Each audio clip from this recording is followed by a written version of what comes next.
Is-settur tat-turiżmu u wieħed mill-aktar importanti għall-ekonomija tal-pajjiż u għalhekk li l-istudenti li jkunu qed jistudjaw fl-ITS għandu jkollhom l-opportunitajiet kollha possibbli ħalli jimxu l-qudiem fil-karriera tagħhom. Fid-dawl ta' dan ta' kull sena it-tmexxija tal-istitut torganizza Industry Day propju biex l-istudenti u daw kollha interessati jiltaqgħu u jiddiskutu se tkun qed toffrilhom id-dinja tax-xogħol. Net News kellem mal-kap eżekuttiv tal-Assoċjazzjoni tal-Lukandira u Ristoranti l-MHRA Andrew Aġus Muscat li fakkar li turizmu u l-qalba tal-ekonomija Maltija għal daqsantu appella għal aktar taħriġ fost iż-żgħażagħ Maltin u Għawċin.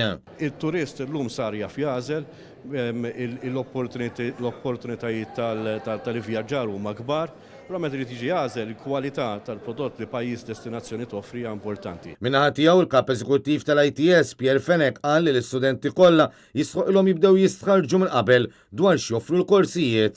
Il-turist llum sar jaf jażel l-opportunitajiet tal-ivvjaġġar huma kbar, però meta trid jiġi jażel il-kwalità tal-prodott li pajjiż destinazzjoni toffri hija importanti. Fl-attività evidenti l-entużjażmu fuq wiċċ l-istudenti li grazzi għall attività bħal din jistgħu jiftħu aktar il-kurituri tal-opportunitajiet tagħhom.